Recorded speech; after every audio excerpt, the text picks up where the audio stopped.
Wow. This is loud, thank you. Yeah. How are we all doing this morning?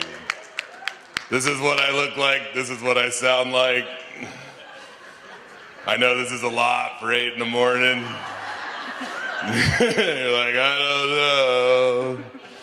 What's this guy gonna do? I wanted people to sit closer, so I just decided that this is now the stage, and you're backstage. That's not good. No, I'll back up. I'm Sam Miller. I'm 6'6", 350 pounds. I got 2 kids. I've been married 7 years. I've been clean and sober for 9 years. Thank you. Thank you. People ask me all the time, they're like, Sam, what was it like when you were drinking and doing drugs? And I just show them this tattoo. That tattoo says, let's dance. If you want to know if you have a problem with drugs or alcohol, look at your belly. What does your tattoo say? Because my tattoo says, let's dance. Which is weird, because I never enjoyed dancing. I should have gotten a tattoo that's like, hey Scott, you think it's too late to call that dude about that thing? I didn't have enough money for that many letters, though. People ask me, they're like, Sam, where'd you get that tattoo? And I have it narrowed down to 2 counties. I have no idea where I got this tattoo. You ever wake up in the morning with a Let's Dance tattoo and you're like, whoa, man, that was a rough night. So yeah, like I said, I've been sober a long time. Obviously, if I'm keeping track of how long I've been sober, things must have not been going well for me when I wasn't. That's a pretty good rule of thumb. I used to do methamphetamine a lot, and yeah, I know it's bad. You don't have to tell me. I checked. So sometimes people want to boo me. They're like, boo, and I'm like, I know. Like, I know how bad it was. I did it, yeah. So yeah, I used to do methamphetamine. I didn't start with meth right out the gate, because that's a pretty bold move, you know. I started with marijuana, because in DARE I learned it was a gateway drug, so I figured I'd start there. I grew up in Spanaway. I'm no dummy. Yeah, Spanaway's finest. Any Spanaway folks here? Wow, that's a lot. Yeah, this conference is really going downhill. Sorry, Ari. But yeah, I started with weed. The thing with smoking weed is that what I do is I could smoke weed and I could look down on people, and that's what I do. So I'd smoke weed and I'd go, freaking drunks, loser drunks, get a life. But then I was like a drunk, right? And I'd be drinking all the time, glug, glug, glug, glug, glug, glug. Freaking cokeheads, loser cokeheads, get a life. But then I was like a cokehead, right? I'm doing all this cocaine. I'm like, freaking tweakers, loser tweakers, get a life. Man, you're not gonna believe what happened. I wound up doing meth. I know. Nobody's surprised. Like, the guy with the Let's Dance tattoo abused methamphetamines? No way. But yeah, I did meth. Methamphetamine is a very intense drug. It's very aggressive. Methamphetamine, it makes you want to walk around like this. You might feel amazing, but nobody would know it. I'm actually having a pretty good day. You know? But here's the thing, if you walk around like this all the time, you're gonna get in trouble with law enforcement. It's like that's a red flag, you know? So I didn't want to walk around like that, and I was like, oh man, I gotta stop being so aggressive. I'm gonna sway my legs. All right. I gotta untuck my arm. Okay. I gotta stop making this fist. So I turn that all the way back. And then nobody knows I'm high. I can go wherever I want. 7-Eleven, the Transit Center, DSHS, Hey. Yeah.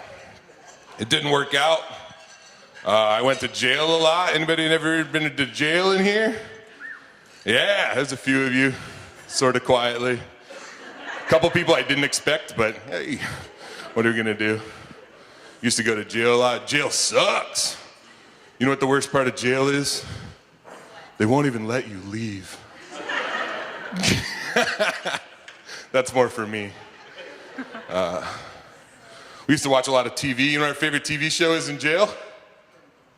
Cops, yeah! We used to watch Cops in jail. It's kind of meta. No, maybe not, I don't know. Maybe it's meta. Yeah, the guards, they'd make fun of us. They'd be like, ain't you guys tired of seeing cops? It's like, man, that's TV. They can't arrest me anymore. I am currently maximum arrested. I can't get any more in jail, so why don't you get out of my face? It turns out you can get more in jail. Yeah. There's like a jail within the jail. It's kind of meta. Maybe not. You guys are like, that guy does not know what meta means. I'm gonna get a glass of water because I forgot. How do I say your name? Desiree, do you not want me to say your name? This is weird. My mom's here. Yeah. Me performing at like rooms full of amazing people at a water park / hotel in Grand Mound is her dream. It's kind of my dream. I mean, I performed at a bar in Eugene with 3 people a month ago. So this is way better than that. Yeah. Yeah. What's that? Yeah, you guys are definitely not Eugene. That's one thing Grand Mound has. I think that's actually the slogan for Grand Mound is, we're not Eugene. But yeah, I've been sober a long time, man. I love being sober. Where's my recovery people at? I know that you're here. Yeah. It ain't a social worker conference without people in recovery. Yeah. Is this considered a social worker conference? That's what I've been saying, sort of. I don't know anymore. But yeah, so I got sober June 10th, 2008. I'm one of them cats, like, when I got sober, things actually got worse for a while. Like, you know when a plane is like flying around and like the engines go out? I'm sorry if anybody's scared of air travel, you're not gonna like this joke. At a plane and the engines go out and it's like, oh no, we're dying, here we go. That's how I would act if engines went out. Nobody would want to be on a plane with me dying. Goes down and then the engines turn back on, but it takes a minute to pull up.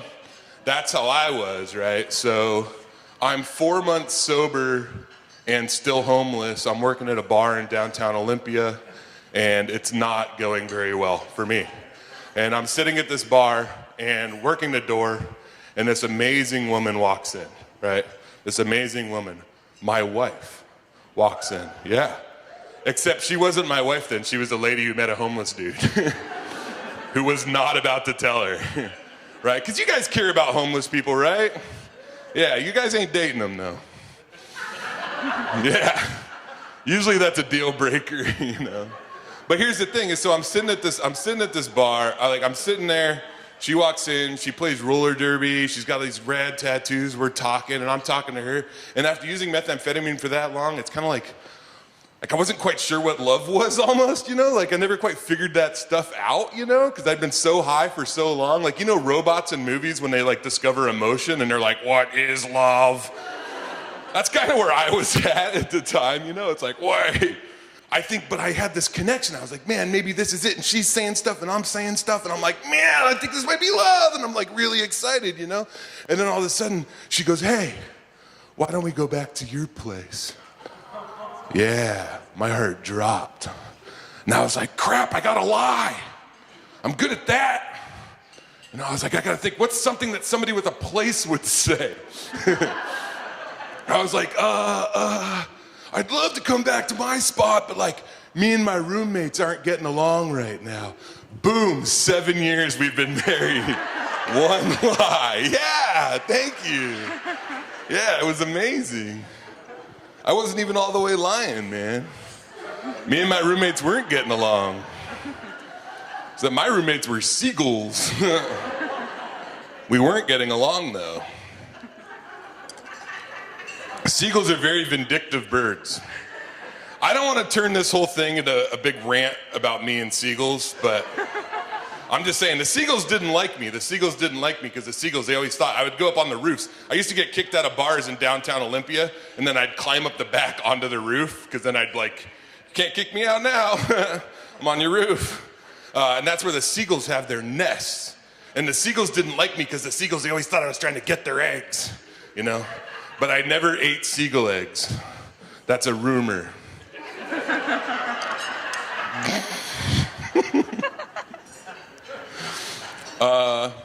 So yeah, things are going well. Anymore, basically, like what being formerly homeless now, like what that means to me and to my family is that I'm just really, really hard to buy gifts for. Like, I'm kind of like really like, not like all humble brag or whatever, but like I got a roof and Netflix. Like, I'm good. There's whole documentaries about seagulls. Like, I don't even gotta go on the roofs anymore, you know? It's amazing. I'm a really lucky guy, and I'm really grateful for the life I have, you know? And my mom has a hard time, but for my birthday this year, she got me the best present ever. She got me hang gliding lessons. Yeah. And I want to tell you guys something. Hang gliding is incredible. I really want to tell you that. But I am way too fat to hang glide, man. I wasn't even close, man. I wasn't even close.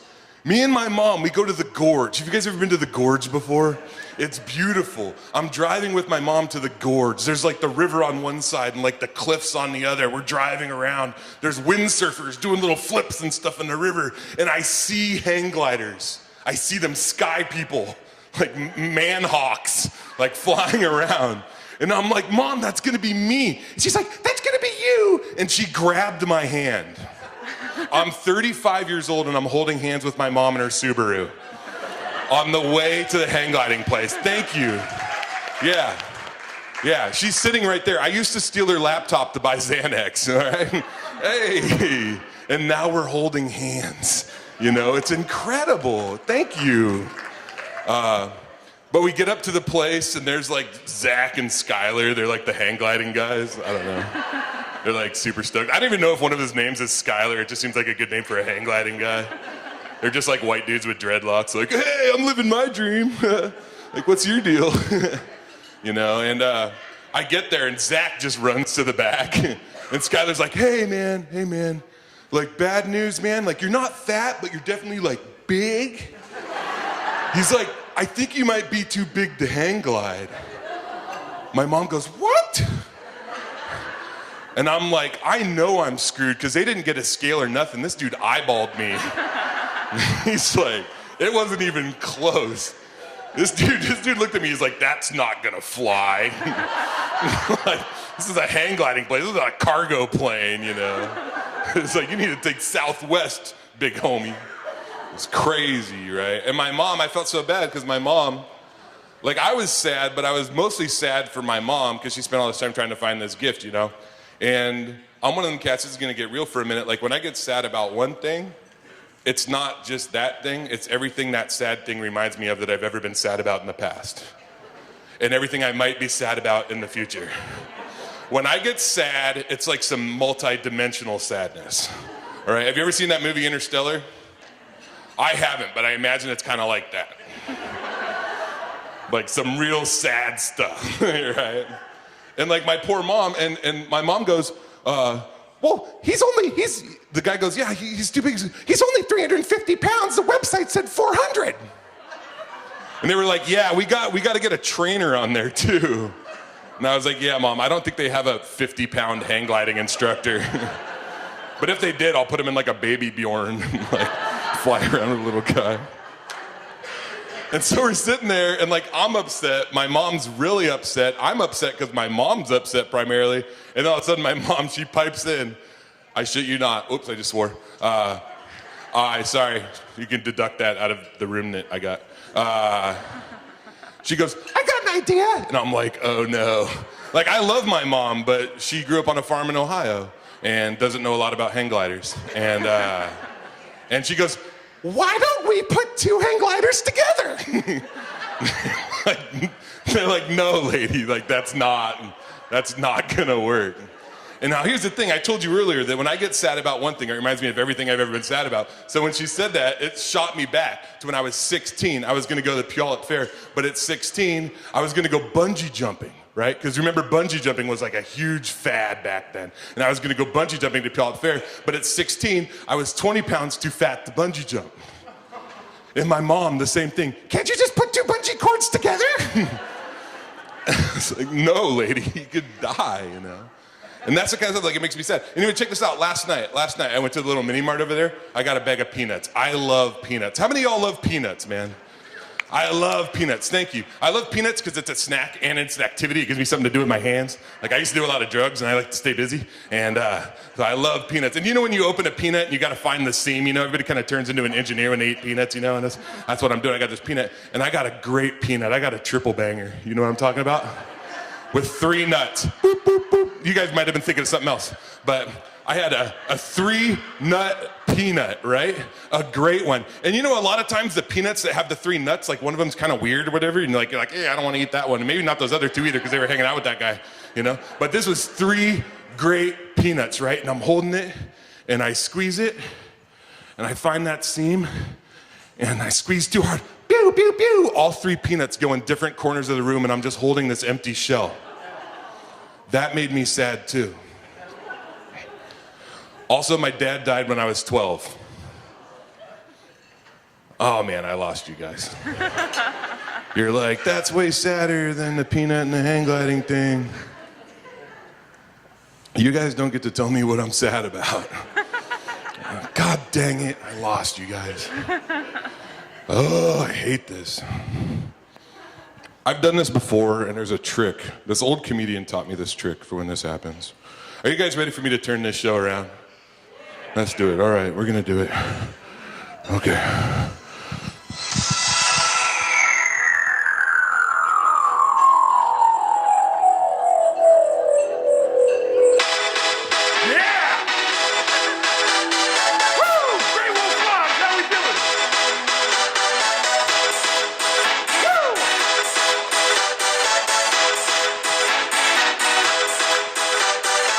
My dad died when I was 12.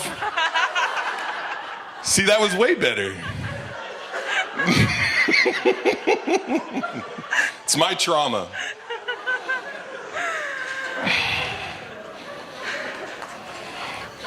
I wasn't sure if I was gonna do that or not. The joke's kind of heavy.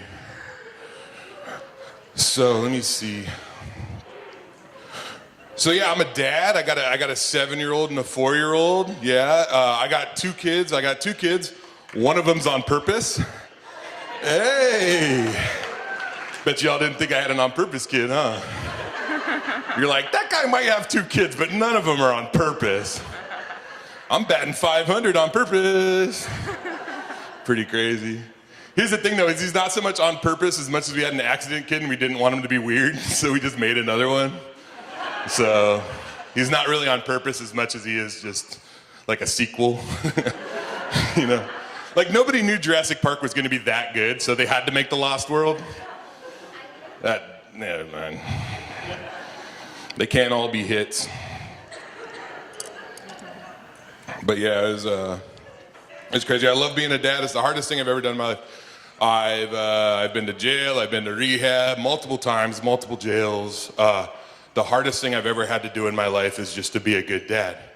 I went to the Yakima jail when I was 19 years old, and they don't teach you good dad stuff at the Yakima jail. They don't teach you good husband stuff at the Yakima jail. Not once to this day has my wife brought me a toothbrush and been like, can you make a knife out of this? But I can. But compared to metal knives, it's not very good. But compared to other toothbrush knives, it's pretty good. But my wife could care less how my toothbrush knife compares to other toothbrush knives. I'm gonna leave this alone. But yeah, it's hard. It's hard being a dad. Last year, the hardest thing about being a dad is when your kids get sick, right? Because there's nothing. Raise your hand if you're a parent. Raise your hand if your kids are here listening to this and you're kind of nervous. They're good. So yeah, it's hard. It's hard. I drove a 2003 Kia Spectra last year. That's kind of where my life was. I was doing Spectra well. And I had my kids in the back. I picked up my kid from the school because he was sick. And he was in the back of the Kia. We were in a drive-through ATM, and I had a car in front of me and a car behind me, and I literally couldn't get out of the car. And he's very sick, and he did that cough. Do you guys know that cough kids do before they throw up? Yeah, they do that. You're like, no! It's already a Kia, and now he's gonna puke in it? That makes it worse, you know? And he does that cough, and I know he's gonna throw up, and I'm just like, God, like, why did I ever sign up for this, you know? This is the accident kid, too. So, like, but still, I love him, but here he is, you know? So he's in the back, and he's gonna throw up, and I'm just like, oh, man, this sucks. And I can't figure out anything. I'm looking around for, like, some sort of container, and I look over on the passenger seat, and there is a Tupperware container of my mom's sausage cornbread stuffing that I love. It was a couple days after Thanksgiving, and I'm like, no! But I'm like, what's worse, stuffing in the front seat or vomit in the back seat? Easy, right? I ripped off the top, I dumped that stuffing out, I pulled that handle, I popped my arm back, and I caught every drip of vomit that came out of that kid's mouth. Thank you. Thank you. And he's like doing that thing, you know when kids throw up and they kind of cry talk at you, and they're like, I love you, Daddy. And I'm like, I love you too, kid, this is working out, sorta. You know, like, hey, here I am. I guess this is better than jail. You know? And I go to pull my arm back, and I bump my elbow on the headrest, and I dumped it in his lap. Yeah. Yeah. But he still loves me. Yeah, it was gnarly. Anyway, I'm gonna close out with this, and I'm gonna talk a little bit about what the hell I'm doing has to do with being a social worker. So, like I said, being a dad's the hardest thing I've ever had to do, and being sad is something that I am. Let me hear my sad people. Where are my sad people at? Yeah. That's the most excited you'll ever see. They're like, woo, it's our time. I'm gonna be sad later, but right now I kind of like the Sam guy. I feel like he's sad too, yeah, and I get sad. And the thing about, like, I love being in recovery, but it's hard sometimes because I feel like I don't really relate to the world. I feel like this world does not treat drug addicts well. I think that the programs and the solutions that we've had have less to do with what makes drug addicts well and they want to do something else because people don't understand what, I'm not gonna get into it, I'll get into it later. But I'm driving my Kia Spectra, and my kids are in the back and they're screaming at each other about nothing, like Paw Patrol or something. So I'm just like, God, like, I'm having a sad day. And the thing about being sad is my kids could care less whether or not I'm sad, you know what I mean? It's not their deal, you know? And I'm sad, I don't know why I'm sad, I don't know if I'm ever gonna be happy again, because that's how sadness is. And driving in my Kia, and I'm driving, you all familiar with them, I'm going from like SPSCC there where it connects to I-5, right? And I'm driving that second, and I hate that stretch of road, you know, because the speed limit drops and everybody merges, it's like, I'm all stressed out, you know? And I look, and on the right side of the road there's a ditch. And I like ditches, I'm kind of a ditch guy, you know? I saw a ditch, I was like, hey, you know? By the way, I've slept in ditches before. You know, on Trosper Road out there by the Burger King, I actually slept in that ditch in front of that Burger King one time. And in the morning, a state patrol guy woke me up and he goes, you can't sleep here. And I was like, well, I can't anymore. Yeah, I was actually doing just fine before you got here. Yeah, it's weird, it's like nature's sleeping bag. Anyway. So yeah, I'm driving this Kia and I'm sad. I don't know why I'm sad. I'm driving down this road. I'm going from a place I didn't want to be to a place I want to go even less, you know? That's a lot of parenting, is basically being interrupted from something you didn't want to do something you want to do even less. And that's where I'm at, you know, and I see this ditch, and I'm looking at the ditch, and you know in the ditches sometimes they get the cattails, right? And then the cattail's there, and then you know the red-winged blackbird's like the cattails, right? And so there's a red-winged blackbird sitting on the cattail, and I'm looking at that bird, and I'm like, stupid bird, like, you know, because I'm sad and I'm projecting, you know? And I see this bird, and then all of a sudden the bird flies towards the road, and I'm gonna hit it. And I'm like, oh man, I'm already sad, and now I'm gonna hit this bird. But like right before I hit it, the bird flapped really hard and I went under it. And I was like, wow, like that was close, you know? And then I watch it in the mirror and there's a semi, and it's gonna hit the bird. But then the bird flaps really hard again and the semi goes right under it. And I'm like, holy man, crap, that bird is so bad at flying. Like it barely made it. And I was like, man, why is that bird so bad at flying? Like that's like the #1 bird activity. Like if I asked any of you, what are birds known for? What's its deal? Right? Why is it so bad at flying? And then it hit me that maybe that was that bird's first flight, you know? And it kind of twisted up my whole day. I was trying to have a sad day and it kind of messed me up, you know? And I'm like, maybe that was that bird's first flight. And I started thinking about my first flights. I started thinking about the first time I did something I was really scared of that turned out in a way I didn't expect. Because basically when I was addicted, I mean, I'm still an addict. And like a lot of times I feel like I'm doomed basically. Even today as a sober dude, like I have this feeling of doom, you know? And then I act in ways that kind of make that doom manifest, you know? And that's that day is I wanted to have a doom day, but this bird messed me up, right? And I'm thinking about why, I'm thinking about these first flights that I had, right? I started thinking about watching my first son be born, right? So this girl that I married, I meet her when I'm homeless. I wind up marrying her, and she gives birth to this child that I really didn't want until I saw him, right? Like right when I saw him, I was like, this is it. Like I'm a dad, I love him, right? I saw something that I love come out of a thing that I love. That's amazing. It's like if a bacon cheeseburger pooped out a slider, you know?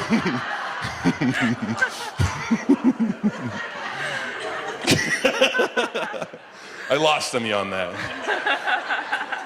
My wife's like, I don't really like that joke. And I'm like, babe, you don't understand. Like, I love bacon cheeseburgers so much, and I love you so much. Like, I started thinking about my first flights. I started thinking about June 10th, 2008, the day I got sober. Like, I don't know why it happened, but it happened. And everything's been different. Everything's been harder, but it's like, as harder as it's been way more amazing too, you know? It's like the amazing stays right in front of the harder line, you know? I start thinking about that, right? And I'm thinking about this bird, and I'm watching this bird, and I'm thinking about how the same air that this bird is pushing against is the air that I'm breathing, right? I'm thinking about how I'm connected to this world in maybe ways I don't understand, right? And it messes me up. It screwed my bad day right up, right? And I'm thinking and then I start thinking about how many birds there are, right? Like think about this, right? Even here in this 10 square mile area, think of how many birds there are, right? And think of how every single one of those birds had to take that first flight, you know? I started thinking about how many birds there are on this planet, right? Like while I'm saying this sentence right here, like 10,000 birds just learned how to fly. Like that's amazing to me, right? And I start thinking I know depression's complicated and I know addiction's complicated. For me that day, the thought I had was, who am I to be sad in this world that's constantly taking flight? Who am I to be sad in this world that's constantly taking flight? Right? Thank you. And then I remembered I'm too fat to hang glide. I still don't know what happened to those peanuts. And my dad's dead. But if my dad was around, he would get a real kick out of me performing comedy for you guys. So thank you very much.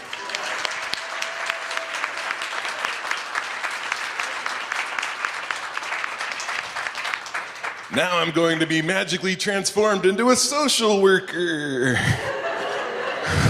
Hello, I'm a social worker, and I'll come up here. So yeah, that's me doing stand-up comedy for about 30 minutes. Thank you. Thank you. I started doing stand-up about 4 years ago. I was walking down a street in Olympia, and people had told me that I should do stand-up for a while, and I was like, you're stupid. I don't want to do that. Those guys are corny. And now I'm corny, so I made it. A little bit about, I'll tell you guys something. I'm not going to stand up here, it's weird. Most of that stuff is true. My dad did die when I was 12. My dad was a lieutenant colonel in the Air Force. He was a scary dude. I loved him. He was a scary dude. He drank. I was scared of him. I don't need to keep saying that. I'm going to grab my notes and bring him down here. I was already, I had ADHD and number dysplasia and some other things that were hurting me in school. And when he died, it was like whatever kind of like focus I was gone, right? It didn't work out. It's kind of this weird thing. When my dad was alive, I was scared of him. And then when he died, I was scared of everything else. You know what I mean? He was a maniac, but he was kind of my maniac. You know what I mean? And like, it was really rough. When that happened and he died, everything that was kind of off the rails went completely off the rails. The first time I got high, I used to huff gas when I was like 13 or 14. I don't recommend it, if any of you are thinking about it. That didn't get a laugh at all. Hey, here we go, thanks. Not a good, bad headaches. It's like your body tells you that this isn't a good idea to huff gas. And you're like, well, body, I'm having a rough day. Things went really haywire. And like I said, in that joke, when I talk about that progression, that's how it happened. Like that, it's a joke, but it's, you know, it's what happened. By the time I was like 18 or 19, I started getting locked up. My mom got tired of that, got tired of me taking her stuff. She said that I couldn't stay with her if I was drinking or using, which means I wasn't gonna stay there. And I started being homeless off and on. At one point, I went to a Job Corps center in Curlew, Washington. I got a job as a wildland firefighter. I did that for 2 years. I managed to get fired from the Forest Service for drinking, which is pretty impressive if you're familiar with the Forest Service at all. It's kind of like getting kicked out of the Navy for being really into boats, you know? Like, I mean, it's hard to do, but I really tried, you know? Yeah, and then everything was rough. June 10th, 2008, I was sleeping downtown Olympia in front of the Capitol Theater under a tarp. I poked my head out and I saw a lady walking her dog and something just like snapped in my head. And I don't know what it was, I don't know how it happened. If I could figure out like how that happened that day, I would be telling that to everybody. I have a lot of friends of mine that are still struggling. I still struggle at times, you know, with depression and stuff like that. A lot of my friends are still actively using methamphetamines, heroin. And I wish that I could figure that out, but I don't think that's how it works. So I wake up, I see this lady walking her dog, and I was like, man, that lady loves her dog, and that dog loves that lady. And I was like, I bet she's gonna walk her dog before she goes to work. And I hadn't worked in so long, and like, I felt like I died, you know? Like everything, and I remember having this distinct thing, this is gonna get dark for a second, where I was like, I don't wanna be a drunk anymore, right? I don't wanna be a drug addict anymore. And that didn't necessarily mean I was gonna get sober. Like I kind of had a choice to make. I was either gonna kill myself or I was gonna get clean. And I decided to get clean, so I walked from downtown Olympia out to the backside of Lacey where my mom lives, out by Timberline High School. And I knocked on her door and I said, I just told her I don't want to be a drunk anymore. And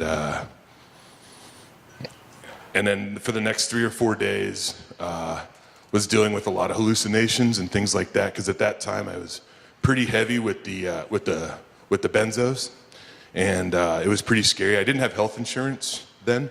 I kind of burnt those bridges. They didn't want me back at some of the rehabs I had been at the best, because I kind of made some scenes at the rehabs. I know it's hard to imagine me getting kicked out of rehab.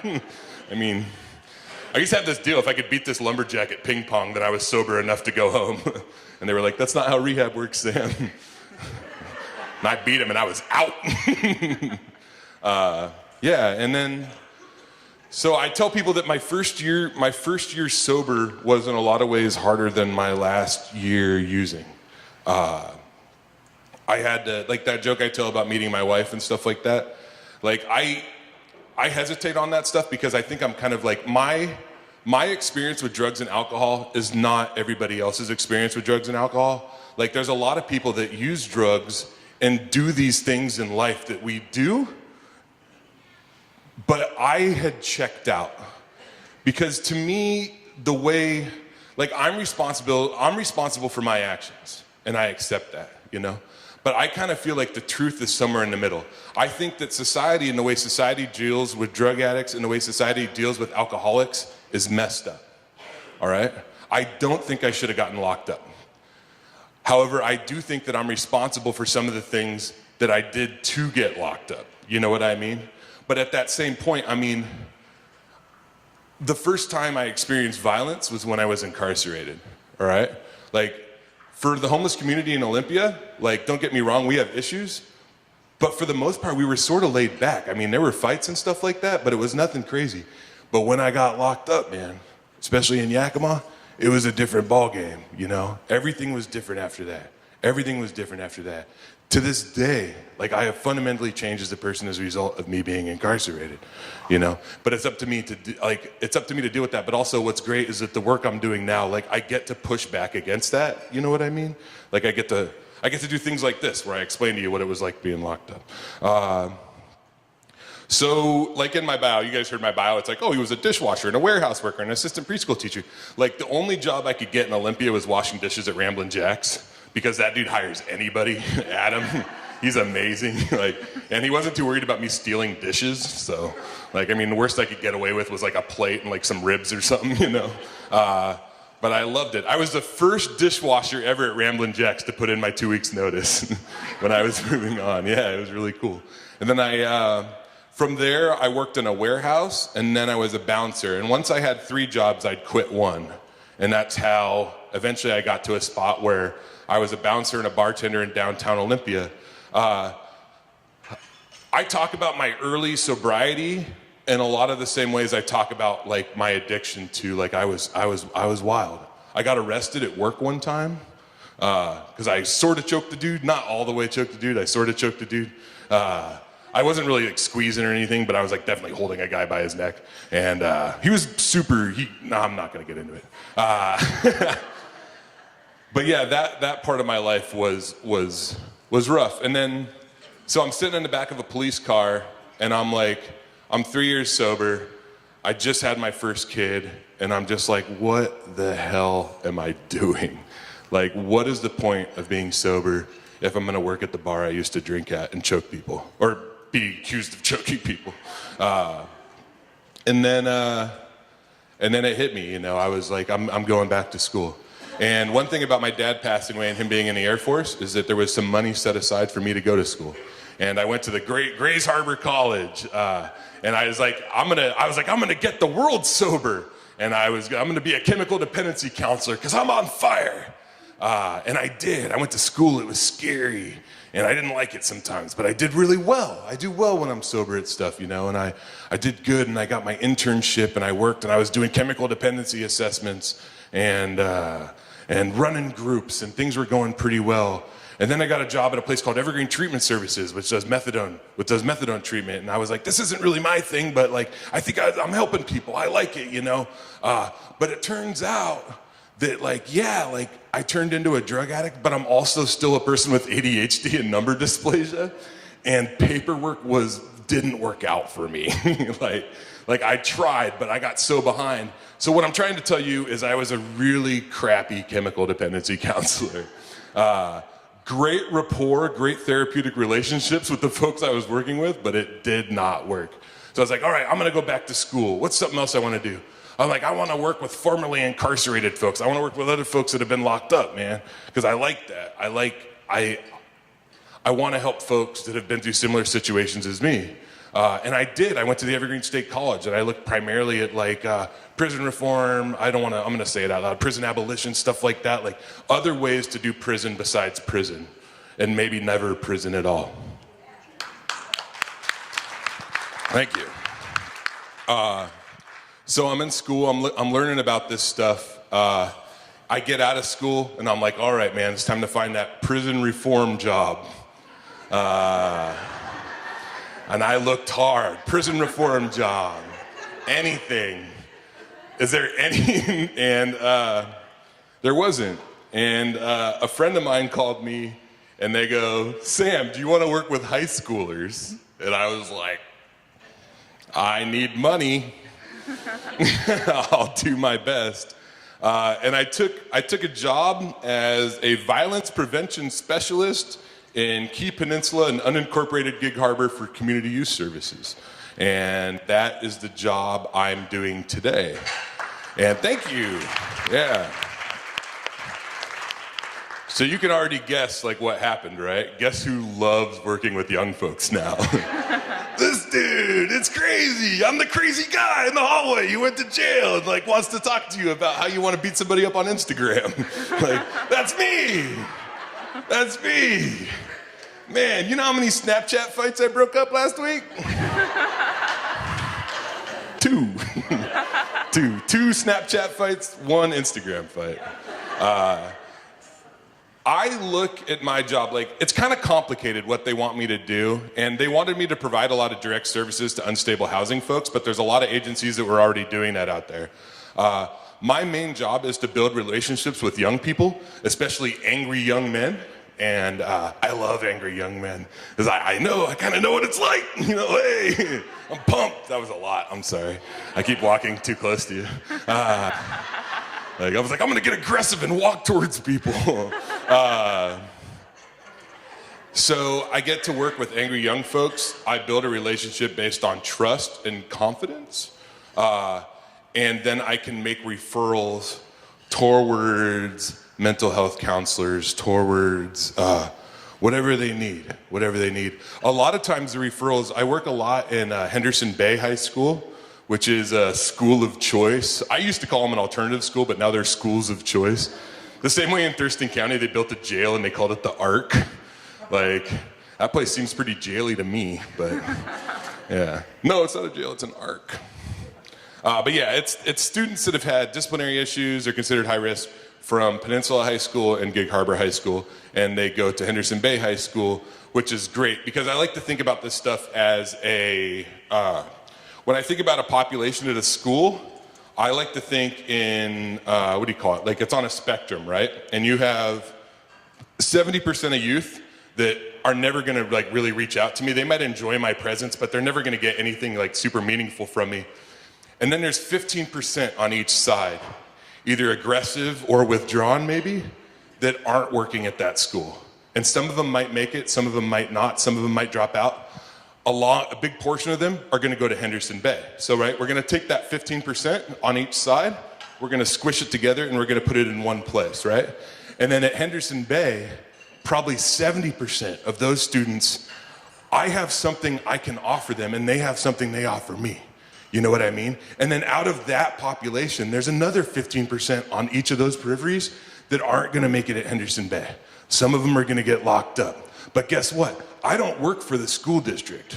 They can still talk to me and I can still talk to them and I can help them get hooked up with services. I can give them rides to Tacoma to stay at the shelter that we operate in Tacoma, you know? Basically my job is to keep people from getting incarcerated. That's the way I look at my job. Thank you. Stop, it's weird everybody claps at me. I'm happy that you like me, but it's weirding me out. But that's my gig. And I love it. And now you're like, oh, what about the stand-up? Oh, I can't wait to tell you. I teach disenfranchised people how to do stand-up comedy. Because disenfranchised people are the best comedians. Because we look at the world a little different, you know? Like, I remember I was walking with my wife. I got 10 minutes. I was walking with my wife in Safeway one time. And I told her, I go, man, I wish I owned a Safeway because then I could shoplift whenever I want and not get in trouble. I don't shoplift anymore, but it's a thought I had. I was like, I wish I owned a Safeway because then I could shoplift all the time and not get in trouble. And my wife goes, Sam, if you owned a Safeway, that wouldn't be shoplifting. And I said, how the hell would I know that? I've never owned a Safeway. I'm glad that worked, sort of. So yeah, I take these young folks. I'm gonna make a symbol. I thought about drawing this, but I won't. But actually, you know what? Think about, when you do long division and you make that sign? It looks like this, right? So I'm drawing it with my hand. There's this part, and there's this part, and there's this part. Basically, every joke you've ever heard has 3 parts, all right? It's got a setup, it's got a story, and it's got a punchline, right? Like every joke. Like, what did the fish say when he ran into the wall? Damn. Okay, so the setup is, there's a things exist called fish, and this one is talking. He ran into a wall. He said, damn. That's the punchline. You see what I'm saying? And so when I told that joke earlier about, God, I can't remember any of my jokes all of a sudden. What's one about seagulls? The idea that there was a rumor going around that I was eating seagull eggs. Okay, that's not a joke, that's true. There was a rumor, and it's true, I never ate seagull eggs. But as a joke, this idea